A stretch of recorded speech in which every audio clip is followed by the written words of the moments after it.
Cerita selanjutnya akan mengisahkan pengalaman Bri kecil waktu liburan di perkebunan karet tempat Om Heri dan Om Wahyu bekerja. Menyeramkan. Libur telah tiba, inilah saat yang paling ditunggu oleh semua anak sekolah, termasuk aku. Libur yang cukup panjang, selama hampir sebulan aku gak akan bersentuhan dengan hal yang berhubungan dengan sekolah. Sangat menggembirakan, walaupun belum tahu akan mengisi liburan kemana. Waktu itu masih kelas 6 SD, beberapa bulan ke depannya aku akan menghadapi ujian akhir. Tapi walaupun begitu, aku tetap ingin mengisi liburan dengan jalan-jalan, entah kemana. Aku lupa waktu itu hari apa, yang pasti sudah memasuki hari libur, karena aku sedang berada di rumah. Sedang asik di depan TV ketika terdengar suara ketukan pintu depan. Aku langsung berdiri dan menuju pintu untuk membukanya.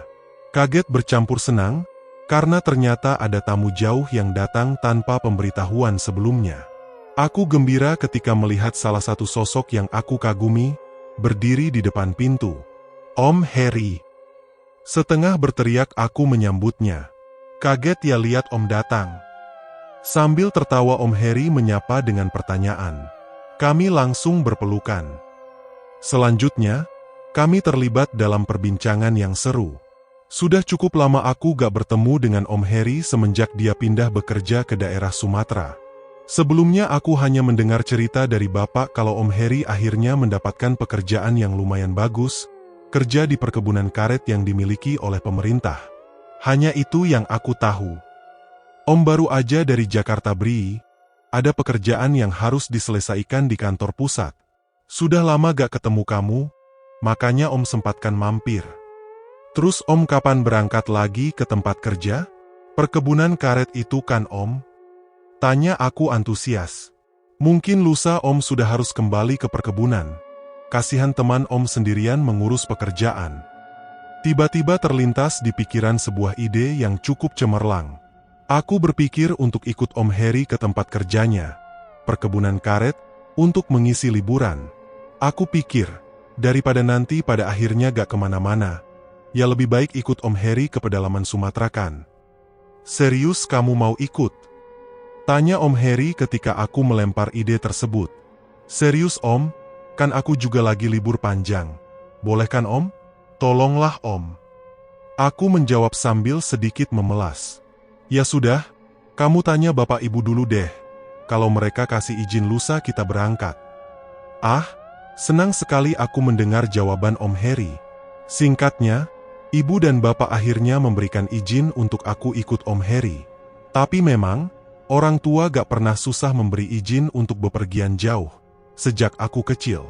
Bersama teman atau sendirian, waktu masih SD, aku sudah melanglang buana ke luar kota. Ketika SMP lebih jauh lagi berpetualang. Nanti kapan-kapan aku ceritain semua, gak kali ini. Menurut Om Heri, perjalanan ke perkebunan karet akan memakan waktu sekitar 18 jam. Kami menggunakan bis umum. Singkatnya, pada hari yang sudah ditentukan, sekitar jam 11 siang kami sudah berada di atas bis yang membawa kami menuju kota kecil di daerah Sumatera Selatan. Sejak kecil, aku sangat gemar jalan-jalan ke daerah yang jauh dari rumah dan yang belum pernah aku kunjungi sebelumnya. Termasuk kali ini, aku sangat senang, ditambah dengan keberadaan Om Heri, salah satu Om favorit. Dalam perjalanan, kami banyak berbincang. Seperti biasa Om Heri menceritakan kisah pengalaman yang pernah dia alami, termasuk pengalaman seramnya juga, malah itu yang aku tunggu. Namun Om Heri belum menceritakan secara detail tentang pengalaman yang dia alami di tempat kerja yang sekarang. Dia cuma bilang kalau dia tinggal di perkebunan karet yang letaknya cukup jauh dari keramaian. Beliau bilang juga kalau tempatnya indah dan masih sangat asri. Nanti kita turun di salah satu kota Bri. Dari kota itu kita lanjut naik motor ke perkebunan. Tempatnya bagus banget, kamu pasti senang di sana. Tapi apa Om? Om Heri terdiam beberapa saat sebelum melanjutkan kalimatnya. Kamu nanti gak usah takut kalau ada sesuatu yang agak-agak seram ya.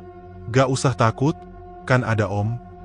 Lanjutan kalimat Om Heri membuat aku bertanya-tanya. Sesuatu yang seram?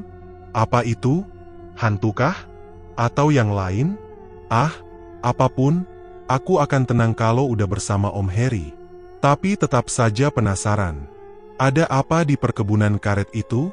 Keesokan harinya sekitar jam 8 pagi, bis berhenti di satu kota, kami turun di tempat itu. Selanjutnya bis melanjutkan perjalanannya menuju Palembang. Kami turun di sebuah kota kecil yang tidak terlalu ramai, tapi masih termasuk di jalur lintas Sumatera. Pagi itu matahari mulai bersinar cukup terik. Mata aku agak perih melihat sinarnya karena kurang tidur dalam perjalanan. Kita jalan kaki sedikit ya Bri, ambil motor yang Om titipkan di rumah teman. Om Harry bilang, dia menitipkan motornya di rumah salah satu temannya yang tinggal di kota itu, Pak Rusli namanya. Di bawah sinar matahari yang semakin panas, kami berjalan kaki menyusuri jalan kota. Aku membawa tas gendong yang berisi pakaian dan perlengkapan lainnya. Ukurannya cukup besar dan berat. Om Harry sempat bilang, terserah aku mau sampai berapa lama nantinya tinggal di perkebunan. Kalau sudah merasa bosan dan ingin pulang dia akan mengantar aku pulang lagi. Sekitar 30 menit berjalan kaki, akhirnya kami tiba juga di rumah Pak Rusli. Rumahnya besar, kami disambut oleh seorang ibu yang ternyata istri Pak Rusli. Kebetulan Pak Rusli sedang gak ada di rumah. Setelah sedikit berbasa-basi kami langsung mengambil motor dan berpamitan. Hampir jam 10 pagi ketika kami sudah berboncengan di atas motor menuju tempat kerja Om Harry, perkebunan karet. Walaupun matahari semakin terik, aku yang duduk di belakang tetap sangat menikmati perjalanan. Awalnya motor menyusuri jalan kota kecil yang banyak terlihat toko-toko dan warung di sisi jalan. Semakin lama semakin jarang bangunan dan keramaian yang aku lihat, hingga berangsur-angsur menjadi sepi dan hanya tinggal lahan kosong sebagai pemandangan. Berganti dengan pepohonan yang besar dan rindang, jalan yang kami lalui pun, yang tadinya jalan aspal, berubah menjadi jalan tanah yang hanya cukup untuk dilewati oleh kendaraan roda 2. Kami mulai memasuki kawasan hutan. Gak terlihat ada tanda-tanda kelelahan, Om Harry terus saja bicara memberikan penjelasan tentang apa saja yang kami lalui selama perjalanan. Dia bilang, hutan ini masih termasuk kawasan hutan lindung yang dimiliki oleh pemerintah. Masih banyak hewan-hewan liar di dalamnya. Benar, hutan yang sangat rindang, sinar matahari hanya mampu menembus ke dalamnya dalam bentuk garis-garis sinar. Udara yang kami hirup sangat bersih dan menyejukkan, sama sekali gak ada polusi. Aku sangat menikmati perjalanan. Perjalanan seperti inilah yang sangat aku sukai.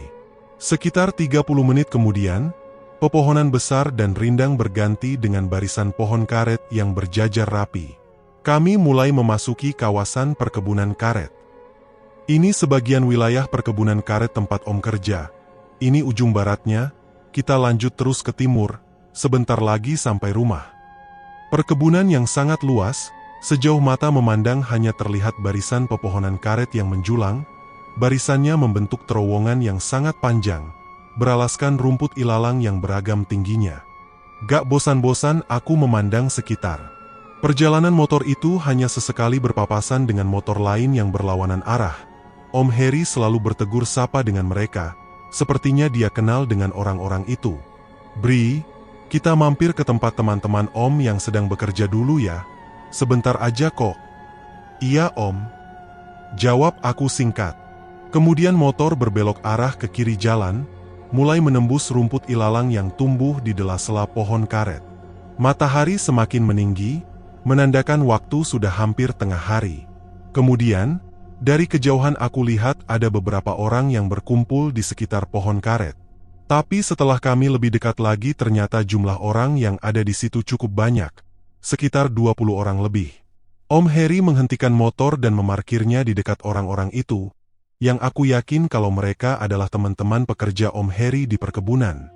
Assalamualaikum, maaf saya baru datang. Om Harry menyapa para pekerja yang sebelumnya sibuk dengan kegiatannya, lalu mereka menjawab salam dengan sumringah. Siapa ini Pak? Tanya salah satu pekerja. Oh iya, ini Bri, keponakan saya, tinggalnya di Jawa. Jawab Om Harry. Oh ini yang namanya Bri. Om kamu ini sering cerita tentang kamu loh, katanya kamu anak yang pemberani ya. Jawab salah satu pekerja yang belakangan aku tahu kalau namanya adalah Wahyu. Itulah saat pertama kali aku bertemu dengan Om Wahyu. Berperawakan kurus, rambut agak panjang dan ikal, kulit yang gak terlalu hitam dan gak terlalu putih juga. Walau baru beberapa menit kami bertemu dan berkenalan, aku merasa kalau Om Wahyu adalah orang yang menyenangkan. Semoga kamu betah di sini. Nanti malam kita makan ayam bakar ya, Om yang akan buat sendiri. Begitu Om Wahyu menutup percakapan, setelahnya dia kembali bekerja. Sekitar jam 12 siang, Om Heri berpamitan ke seluruh pekerja. Dia bermaksud mengajak aku pulang ke rumahnya untuk beristirahat. Setelah perjalanan jauh, kami memang sangat lelah dan membutuhkan istirahat. Kami pun pulang. Gak terlalu lama perjalanan, ketika kemudian Om Heri menghentikan motor di depan sebuah rumah. Rumah yang hanya berdiri sendiri di kawasan itu, sama sekali gak ada bangunan lain di sekitarnya. Ini tempat tinggal Om dan Om Wahyu Bri. Baguskan rumahnya. Hehe. Rumah yang gak terlalu besar, tapi aku melihatnya cukup nyaman. Halaman luas yang beralaskan rumput yang terawat, sebelah kirinya ada kandang ayam yang berdiri di depan beberapa baris tanaman singkong.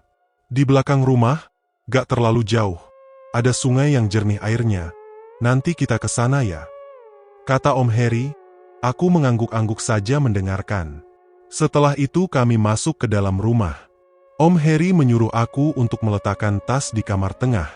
Kamar cukup besar dengan tempat tidur besi berkelambu. Aku membuka jendela kamar yang langsung dapat melihat pemandangan kebun karet. Nanti kamu tidur di kamar ini sama Om Wahyu di kamar depan. Begitu kata Om Heri. Kamu istirahat aja dulu, tidur ya, capek banget kan? Om mau beberes rumah sebentar. Benar kata Om Heri. Aku capek dan mengantuk. Gak lama setelah merebahkan badan di atas tempat tidur, aku langsung terlelap. Jarum jam sudah lewat dari pukul 4 sore ketika aku terbangun sendirian di dalam kamar. Angin sepoi-sepoi bertiup masuk melalui jendela yang masih dalam keadaan terbuka, angin sore yang cukup menyejukkan. Rumah dalam keadaan sepi, gak terdengar sedikit pun ada aktivitas di dalamnya. Asumsi aku saat itu, rumah dalam keadaan kosong. Aku bangun dari tempat tidur lalu berjalan ke ruang tengah. Duduk di kursi yang menghadap ke bagian belakang rumah. Aku bisa melihat pintu belakang dan pintu kamar mandi dari situ. Di meja yang berada persis di depan aku duduk, ada beberapa majalah dan koran yang letaknya berdampingan dengan asbak yang berisi sisa puntung rokok yang masih menyala apinya. Iya, masih ada puntung pendek rokok yang masih menyala di atas asbak itu. Ternyata ada orang di rumah. Begitu aku pikir dalam hati. Entah itu Om Heri atau Om Wahyu. Saat itu aku yakin kalau ada orang lain di dalam rumah selain aku. Aku semakin yakin ketika tiba-tiba terdengar suara jebur-jebur air dari dalam kamar mandi. Om Heri atau Om Wahyu sedang mandi rupanya. Begitu gumam aku dalam hati. Suara air itu cukup lama terdengar, kadang menghilang juga sesekali, lalu kemudian terdengar lagi. Begitu seterusnya hingga nyaris setengah jam. Sementara puntung rokok yang tadinya masih menyala, sudah mati karena tembakaunya habis. Om? Aku mencoba memanggil ke arah kamar mandi, namun gak ada jawaban. Kemudian suara air kembali terdengar. Begitu seterusnya. Sudah hampir jam 5 sore, ketika akhirnya aku memutuskan untuk keluar rumah. Duduk di kursi yang berada di teras. Aku menikmati suasana sore di perkebunan itu, masih sangat asri. Hanya terdengar suara dahan dan daun pepohonan yang bersentuhan satu sama lain akibat tiupan angin. Suara kokok ayam yang mulai mendekat ke kandangnya juga menambah indahnya suasana. Itu di kamar mandi siapa ya? Lama amat. Aku pingin pipis. Aku mulai merajuk dalam hati. Tapi memang benar. Selama nyaris 1 jam, entar itu Om Heri atau Om Wahyu yang sedang berada di dalam kamar mandi, sangat lama. Hingga akhirnya, dari kejauhan aku melihat beberapa orang datang berbondong-bondong mendekat ke arah rumah. Ada yang menggunakan motor, ada juga yang menggunakan sepeda. Setelah jarak kami cukup dekat, baru aku dapat memastikan kalau itu adalah Om Heri dan Om Wahyu. Mereka datang bersama para pekerja lainnya. Tunggu, Om Heri dan Om Wahyu? Kenapa mereka berdua ada di luar rumah? Lalu yang sedang mandi dari tadi siapa? Yang meninggalkan puntung rokok di asbak siapa? Bri, kenapa bengong? Tanya Om Heri ketika baru saja turun dari motor. Gak apa Om? Jawab aku pendek, masih kebingungan. Maaf ya tadi Om tinggal sendirian. Maksudnya supaya kamu bisa beristirahat. Karena Om harus bekerja di perkebunan. Iya, gak apa-apa Om. Jawab aku. Lalu aku melihat Om Wahyu langsung masuk dan berjalan ke belakang rumah. Lalu masuk ke kamar mandi. Penasaran? Aku ikut masuk ke dalam rumah dan menuju kamar mandi. Di depan lamar mandi aku berdiri diam, menunggu Om Wahyu keluar. Ah, lega. Dari sejak di atas motor tadi Om kebelet pipis Bri. Om Wahyu bilang begitu sambil cengengesan setelah keluar dari dalam kamar mandi. Kamu mau ke kamar mandi juga? Iya Om. Jawab aku singkat. Setelah di dalam kamar mandi, aku masih terbengong-bengong memikirkan hal yang baru saja terjadi. Siapa yang tadi mandi? Sebuah pertanyaan. Om Wahyu terus saja bicara, seperti gak pernah kehabisan topik bahasan, berbicara dengan gayanya, dengan logat Sumatera Selatan yang kental. Aku sangat senang mendengar dia bercerita. Sepertinya dia juga senang dengan kehadiran aku. Sementara Om Heri hanya sesekali menimpali omongan Om Wahyu yang terus saja bicara sambil sesekali menghisap rokok di tangannya yang entah berapa batang sudah dia habiskan. Seperti yang Om Wahyu janjikan pada siang hari sebelumnya, kalau malam ini kami akan menikmati ayam bakar hasil olahan tangannya sendiri. Kami menikmati ayam bakar malam itu. Sekitar jam 9 malam kami sudah selesai makan dan melanjutkan berbincang di teras rumah. Suasana perkebunan yang memang berada tepat di hadapan terlihat sangat gelap, kebetulan juga langit sepertinya tertutup awan, gak ada sinar sedikit pun yang menerangi sekitar, hanya mengandalkan lampu templok yang menempel pada dinding rumah. Gak ada suara yang terdengar kecuali suara jangkrik bersahutan dan katak yang sepertinya sedang meminta hujan. Pada saat itu, aku belum menceritakan kejadian yang aku alami di rumah pada sore harinya. Belum. Walaupun berkecamuk perasaan memikirkannya. Nanti sajalah, pikir aku saat itu. Kami terus berbincang seru sampai hampir jam 10 malam. Hingga akhirnya rintik hujan mulai turun dari langit, meskipun belum terlalu deras, tapi kami memutuskan untuk masuk ke dalam rumah.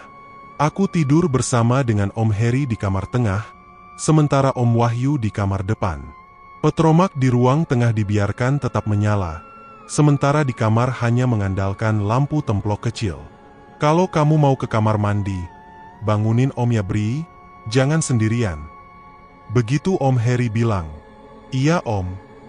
Aku tidur pada sisi tempat tidur yang dekat dengan tembok, sementara Om Heri di sisi yang satunya lagi.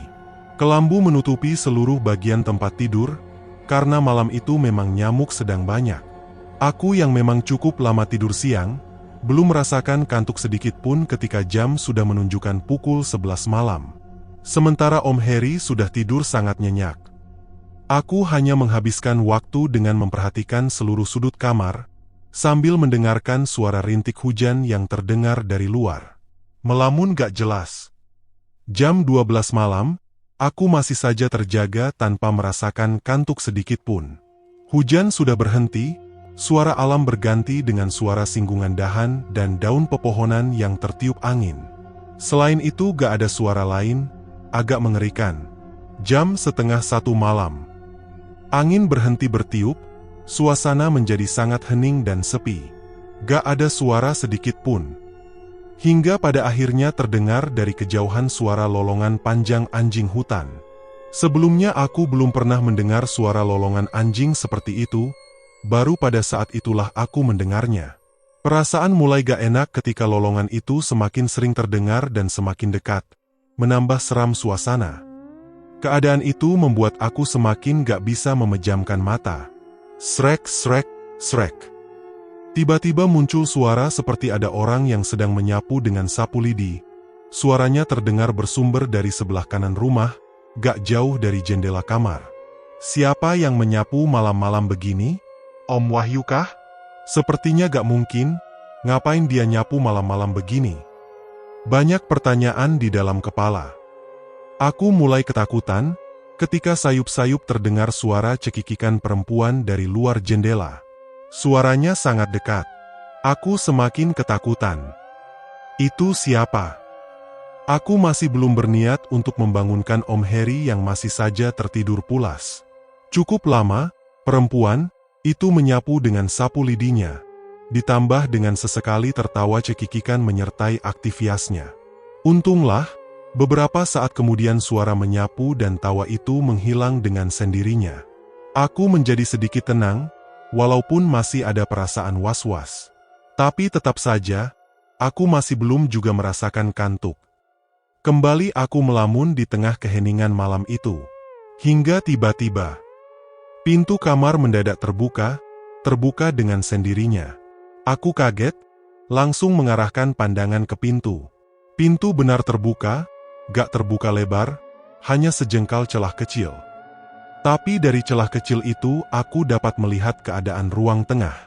Ruang tengah terlihat temaram, tampaknya lampu petromak yang menggantung hanya tinggal menyisakan sisa-sisa cahayanya yang terakhir. Sambil ketakutan, aku terus saja memperhatikan celah pintu itu, memperhatikan dengan seksama ke arah ruang tengah, karena aku merasa mulai ada aktivitas di sana. Iya, ada aktivitas di ruang tengah. Tiba-tiba aku merinding, ketika ada sekelebat bayangan terlihat lewat di depan pintu. Hanya sekelebat, tapi aku yakin itu bukan Om Wahyu. Gak hanya satu kali, kelebatan bayangan hitam itu lewat beberapa kali dalam rentang waktu yang berdekatan. Hingga akhirnya ruang tengah tiba-tiba menjadi gelap gulita, lampu petromak sepertinya sudah menghembuskan nafas terakhir, alias mati.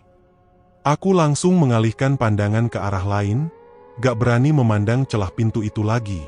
Ketakutan. Di tengah kekalutan perasaan, berikutnya aku mendengar suara nafas. Bukan suara nafas, tapi seperti suara orang yang menggeram. Aku yakin itu bukan suara Om Harry, yang masih saja terlelap. Pelan-pelan aku mulai mengalihkan pandangan ke pintu. Awalnya hanya terlihat gelap, aku gak melihat apa-apa. Lolongan panjang suara anjing kembali terdengar, semakin menambah kencang degup jantung. Kemudian, cahaya lampu templok di dalam kamar memantulkan sedikit cahaya, membantu penglihatan aku yang terus saja menatap ke arah pintu. Barulah aku dapat melihat sesuatu. Aku melihat ada sosok yang aku yakin adalah sosok yang mengeluarkan suara geraman. Sosok hitam dengan tinggi tubuh sama dengan tinggi manusia normal. Sosok itu hanya diam berdiri di depan pintu, sepertinya berdiri menatap aku yang masih diam terpana ketakutan. Aku ketakutan. Sosok itu menatap dengan mata yang lambat laun mulai mengeluarkan cahaya berwarna merah. Aku gak bisa berbuat apa-apa. Tubuh seperti kaku gak bisa bergerak. Mata aku gak bisa melepaskan pandangan dari mata makhluk itu. Waktu seakan berhenti berputar. Ada pocong di luar, Om. Dengan suara bergetar, aku berbisik di telinga Om Harry yang sudah ikut duduk bersandar di sebelah kiri. Aku takut. Om Harry hanya diam membisu, tapi raut wajahnya terlihat cukup tenang, sedikit membantu meredakan rasa takut yang tengah aku rasakan. Mereka selalu ada di sini. Yuk berdoa dalam hati, supaya cepat pergi. Dalam ketakutan, aku mencoba untuk berdoa sebisanya. Sepertinya udah pergi, Bri. Om Harry bilang begitu sambil tangan kanannya memeluk pundak aku. Keadaan dalam rumah sangat sepi dan hening, gak terdengar ada pergerakan apapun di luar kamar. Sementara di luar rumah, angin berhembus meniup pepohonan. Anginnya cukup kencang bertiup, hembusannya terasa sampai masuk ke dalam kamar, masuk melalui sela-sela lubang jendela yang tepat berada di atas kepala. Perasaan aku mengatakan kalau ini belum selesai. Perasaan mengatakan kalau malam masih panjang, ketika suara lolongan panjang anjing hutan ikut menghiasi kesyahduan malam. Lolongan panjang yang awalnya terdengar dari kejauhan, lama-kelamaan semakin mendekat. Aku melihat wajah Om Harry, walau masih tersenyum tetapi sudah nampak ada garis-garis kecemasan. Aku peluk tubuhnya erat-erat. Kami hanya duduk menatap pintu kamar yang tertutup rapat. Sambil terus berdoa, menunggu dengan cemas apa yang kira-kira akan terjadi kemudian. Harapannya, semoga gak ada hal menyeramkan, semoga semua aman sampai pagi menjelang. Tapi ternyata, harapan tinggal harapan. Tiba-tiba aku mendengar suara. Suara yang bersumber dari jendela yang terletak persis di atas kepala kami yang sedang duduk di bawahnya. Seperti suara gesekan dua benda. Kami langsung menoleh ke atas. Setelah sudah melihat ke jendela yang masih dalam keadaan tertutup itu, kami melihat sesuatu, ada sesuatu yang bergerak-gerak. Awalnya gak tahu itu apa, aku hanya melihat ada sesuatu yang bergerak-gerak di lubang jendela. Benda kecil yang bergerak-gerak. Tapi, walaupun ruangan gak terlalu terang, hanya mengandalkan cahaya dari lampu templok, akhirnya aku dapat memastikan benda apakah itu sebenarnya. Itu ternyata jari tangan. Beberapa jari tangan terlihat bergerak-gerak mencoba masuk melalui lubang jendela. Jari-jari itu pucat dan kotor, dengan kuku-kukunya yang menghitam. Pemilik jari gak terlihat, karena kami gak bisa dan gak berani untuk mengintip keluar jendela. Jari-jari itu terus bergerak, sambil bergeser ke kanan dan kiri. Kami ketakutan, hanya bisa terdiam dan memperhatikan. "Om, ada jari." Aku berbisik pelan. Om Harry langsung menurunkan wajah aku dengan tangannya, supaya gak melihat jari-jari itu lagi. Setelahnya, aku tetap masih mendengar suara jari-jari itu bergerak. Badan aku gemetar, nyaris menangis. Tapi untunglah, kejadian itu gak berlangsung lama. Beberapa menit kemudian aku gak mendengar apa-apa lagi. Selesai? Belum. Suasana kembali hening, namun masih mencekam. Suara angin yang tadinya terdengar berhembus kencang, gak ada lagi, di luar rumah sangat sepi. Lolongan anjing juga berhenti. "Yuk ke atas tempat tidur Bri. Kita coba untuk tidur ya." Begitu kata Om Harry dengan suara pelan. Aku mengangguk, setelah itu kami berdiri dan beranjak menuju tempat tidur. Kali ini aku merebahkan badan di sisi tempat tidur dekat tembok. Om Harry tidur di sebelah kiri aku. Lalu Om Harry menurunkan kelambu, menutupi sekeliling tempat tidur. Kami masih diam tanpa percakapan dan belum juga mampu untuk memejamkan mata. Cukup lama situasi itu berlangsung, hingga pada saat ketika ada sesuatu yang terjadi lagi. Kompak, kami menoleh ke arah pintu ketika tiba-tiba terdengar suara. Suara yang bersumber dari pintu kamar. Ternyata, suara itu muncul dari gagang pintu yang bergerak-gerak sendiri, seperti ada yang hendak membukanya dari luar. Kami diam membisu, hanya memperhatikan. Aku yakin, kalau sejak tadi pintu sudah dalam keadaan terkunci, Om Harry yang menguncinya. Namun tetap aja aku ketakutan, sambil berharap pintu gak akan bisa terbuka. Beberapa saat lamanya gagang pintu itu bergerak-gerak, walau sesekali berhenti. Aneh, tapi nyata, ketika tiba-tiba secara perlahan anak kunci bergerak berputar dengan sendirinya, ada sesuatu gak terlihat yang membuatnya berputar. Hingga akhirnya, anak kunci berhenti bergerak ketika posisinya sudah menunjukkan kalau pintu sudah dalam keadaan tidak terkunci. "Jangan takut Bri, biarin aja, jangan lihat." Om Harry akhirnya berbicara. Namun mata aku terus saja mengarah ke pintu, menunggu apa yang akan terjadi kemudian. Iya, lalu gagang pintu kembali bergerak ke bawah. Akhirnya, perlahan-lahan pintu mulai terbuka. Celah kecil mulai terlihat, ketika pintu terus bergeser terbuka. Dari balik kelambu kami terus memperhatikan. Pelan-pelan, kami dapat melihat ruang tengah melalui celahnya. Ruang tengah sangat gelap, karena lampu petromak sudah mati sejak tadi. Kami belum melihat apa-apa. Sampai akhirnya ada sesuatu yang muncul dari balik pintu. Sesuatu yang sudah aku lihat beberapa saat sebelumnya. Ada pocong berdiri. Sebagian tubuhnya terlihat dari celah pintu yang masih terbuka hanya beberapa sentimeter saja.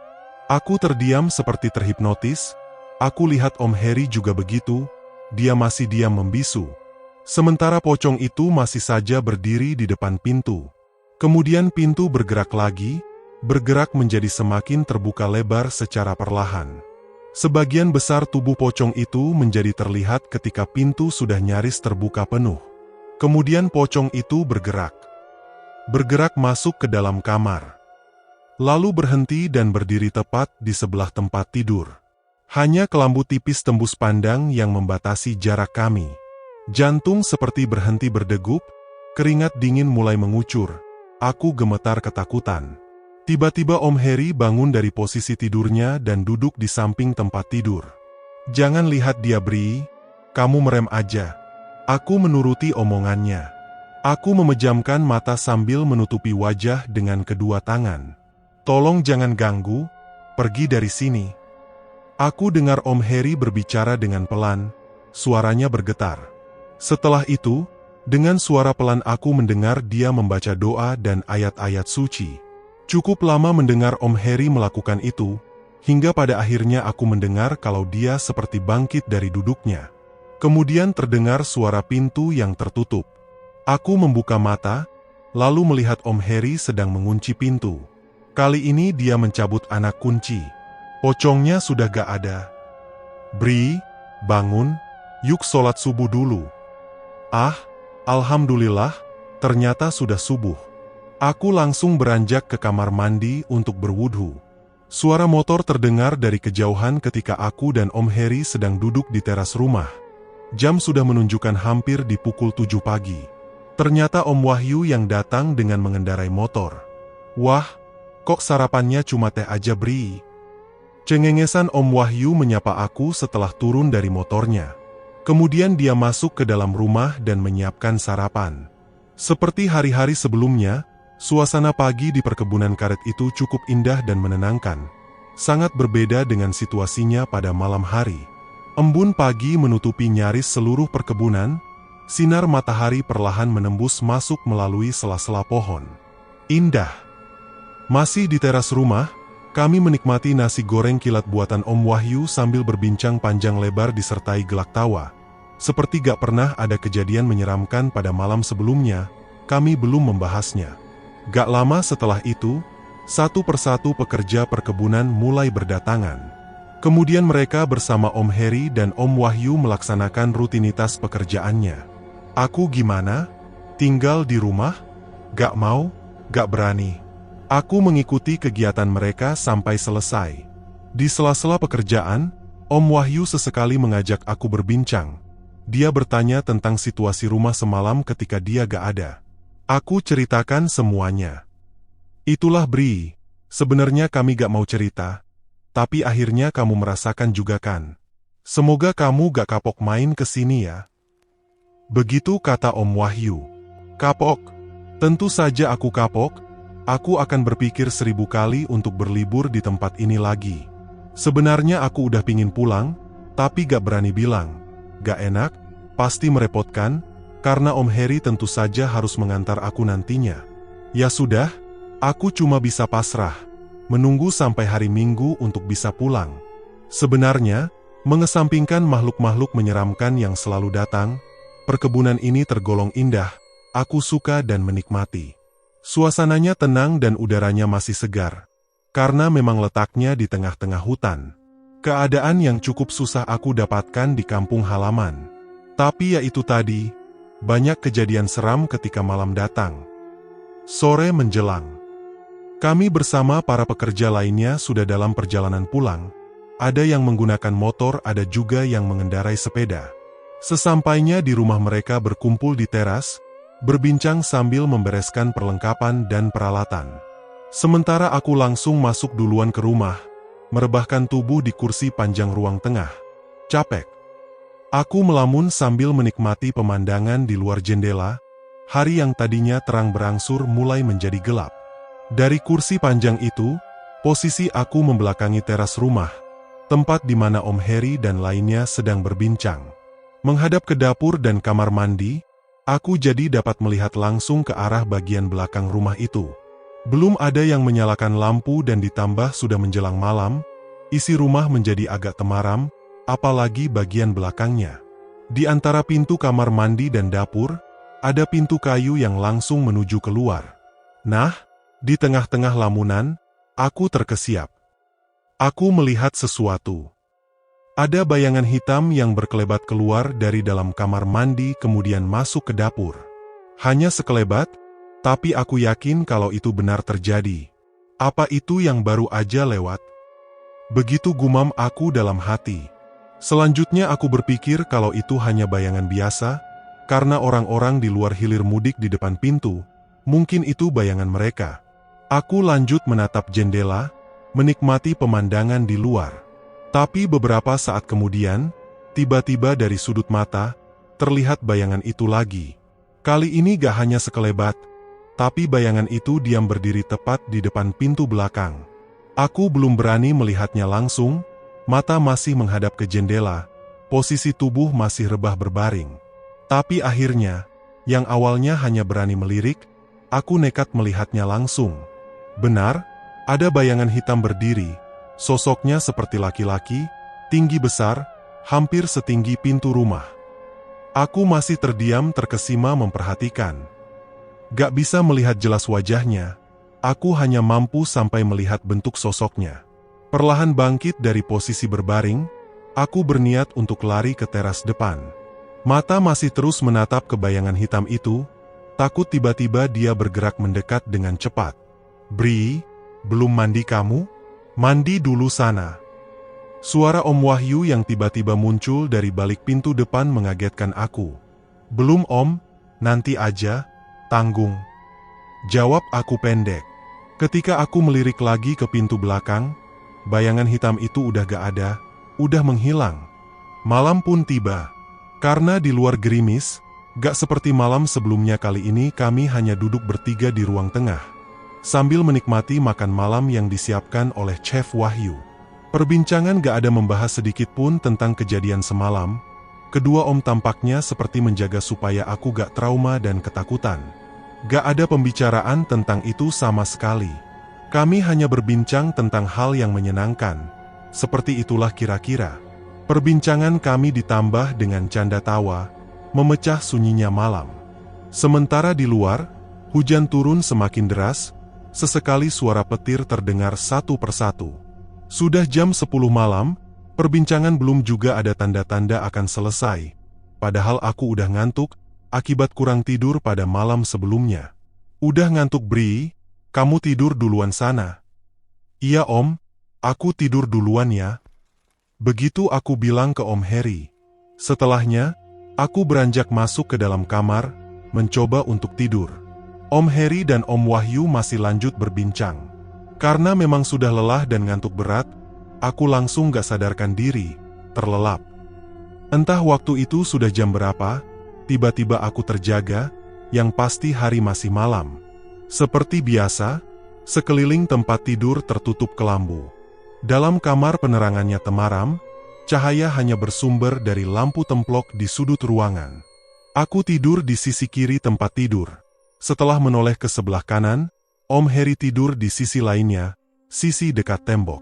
Cukup lama aku terbengong-bengong untuk menyadari kalau sudah benar-benar terjaga. Om Heri terdengar dengkurannya, menandakan kalau dia benar-benar nyenyak. Apakah saat itu aku benar-benar terjaga? Aku akan meragukan tentang hal ini di akhir kejadian, sampai sekarang. Beberapa saat kemudian, aku melirik ke arah pintu kamar, ternyata dalam keadaan terbuka. Ruang tengah kelihatan sudah gelap gulita, hanya cahaya langit dari luar yang sedikit memberikan penerangan dari sela jendela. Hujan sudah berhenti, gak terdengar lagi suaranya. Hanya suara jangkrik dan binatang malam lainnya yang terdengar bersahut-sahutan. Dan lagi, suara lolongan panjang anjing hutan mulai terdengar dari kejauhan, suasana semakin mencekam. Ketika sedang menatap ke arah ruang tengah, tiba-tiba aku melihat sesuatu. Ada bayangan hitam yang bergerak dari arah belakang rumah, kemudian berdiri diam di depan pintu. Aku terpaku. Sosok itu lagi. Begitu pikir aku dalam hati. Aneh, badan sama sekali gak bisa digerakkan. Mulut tercekat, gak bisa bersuara untuk mencoba membangunkan Om Heri. Aku ketakutan, ketika sosok itu mulai berjalan masuk ke dalam kamar. Aku masih belum bisa bergerak dan bersuara, sama sekali kaku. Kemudian sosok itu berhenti tepat di samping tempat tidur, berdiri menghadap ke aku yang masih terbaring. Jarak kami terpaut beberapa puluh sentimeter, hanya kelambu tipis sebagai penghalangnya. Aku semakin ketakutan, masih aja gak bisa bergerak dan bersuara, ketika sosok itu perlahan mendekat. Semakin mendekat, kemudian tangannya mulai membuka kelambu. Pada saat itu aku belum juga bisa melihat wajahnya dengan jelas, terlihat hanya hitam legam. Aku menoleh ke kanan, Om Heri masih aja lelap tertidur. Aku panik, ketika kelambu sudah benar-benar terbuka. Lalu sosok itu mencoba mengangkat Gewe, membopong aku dari atas tempat tidur. Tetap, aku masih belum bisa bergerak dan bersuara, hanya bisa menoleh ke arah Om Heri yang masih tetap terlelap. Aku menangis dalam diam, air mata mulai jatuh, panik dan ketakutan. Setelah badan sudah benar-benar terangkat, sosok itu membawa aku keluar kamar. Desah nafasnya mengeluarkan hawa panas yang menerpa wajah aku. Aku masih belum juga bisa melihat wajahnya. Kemudian dia membawa aku keluar rumah, melalui pintu depan. Sejak detik itu, aku memejamkan mata dan berdoa sebisanya di dalam hati. Segelahnya, aku merasa kami terus bergerak menjauh meninggalkan rumah. Gak tahu ke arah mana, gak tahu menuju kemana. Hingga beberapa menit kemudian kami berhenti, saat itulah aku baru berani membuka mata. Masih berada di dalam gendongan sosok itu, aku melihat ke sekeliling. Ternyata kami berada di tengah-tengah pepohonan, bukan pohon karet, tapi pohon lain yang besar dan rindang, seperti di tengah hutan belantara. Keadaan sangat gelap, hanya cahaya dari langit yang menembus sela pepohonan yang membantu penglihatan. Kemudian perlahan dia menurunkan aku dari gendongannya, memposisikan aku berdiri di samping kirinya. Sementara itu aku masih aja gak bisa bergerak dan bersuara. Cukup lama kami berdiri diam dalam keheningan. Hingga pada akhirnya, ada sesuatu yang bergerak di kejauhan, bergerak mendekat ke arah tempat kami berdiri. Ketika sudah cukup dekat, barulah aku dapat melihat dengan jelas apa itu yang sedang bergerak mendekat. Aku melihat ada serombongan orang yang datang berbaris beriringan. Aku langsung tersadar kalau aku pernah melihat rombongan ini sebelumnya. Beberapa orang yang berjalan paling depan terlihat membopong sesuatu. Benar, mereka membawa keranda mayat. Saat itu pula aku baru tersadar, kalau beberapa meter di depan kami berdiri, ada lubang di tanah yang memanjang, persis seperti liang kuburan. Beberapa saat kemudian, rombongan itu kemudian berhenti tepat di depan liang kuburan, lalu beberapa orang yang menggotong keranda menurunkan kerandanya dari pundak mereka. Di atas keranda, aku melihat sesosok jenazah yang terbaring dengan berbalut kain kafan. Mengerikan. Semakin ketakutan, aku menangis dalam diam. Ketika aku menoleh ke kanan, untuk melihat sosok tinggi besar yang membawa aku ke tempat itu, dia hanya berdiri diam memperhatikan rekan-rekannya. Proses penguburan di tengah hutan pada tengah malam itu pun dimulai. Beberapa orang mulai menurunkan jenazah dari atas keranda untuk memasukkannya ke dalam liang kubur. Jarak aku dan pocong yang sedang diangkat itu hanya beberapa meter, sangat dekat. Aku semakin ketakutan, badan gemetar hebat, ketika aku melihat hal yang cukup mengerikan. Ketika hendak dimasukkan ke liang kubur, pocong itu terlihat terbuka pada bagian wajahnya. Dari pantulan sedikit cahaya langit, aku dapat melihat wajahnya. Kemudian pocong itu tersenyum ke arah aku. Aku menangis sejadi-jadinya, ketakutan, hingga pada akhirnya jatuh terduduk. Setelah itu aku gak ingat apa-apa lagi. Bri, bangun Bri, bangun. Hari masih gelap ketika tersadarkan oleh suara Om Heri dan Om Wahyu. Ternyata aku sedang berada di teras depan rumah, berbaring di lantainya. Ketika sudah benar-benar siuman, hanya satu kalimat yang sangat ingin aku ucapkan. Om, aku pingin pulang, gak tahan lagi Om, takut. Sambil menangis aku mengucapkan kalimat itu. Iya Bri, hari ini Om antar kamu pulang ya. Begitu kata Om Heri. Hari itu juga aku pulang. Itulah pengalaman yang aku dapatkan ketika berlibur di perkebunan karet, salah satu pengalaman yang paling menyeramkan yang pernah aku alami. Cukup, aku kapok, gak mau lagi datang ke tempat itu. Sementara Om Heri dan Om Wahyu tetap melanjutkan hidup di sana. Jadi masih banyak kejadian mencekam yang akan mereka ceritakan.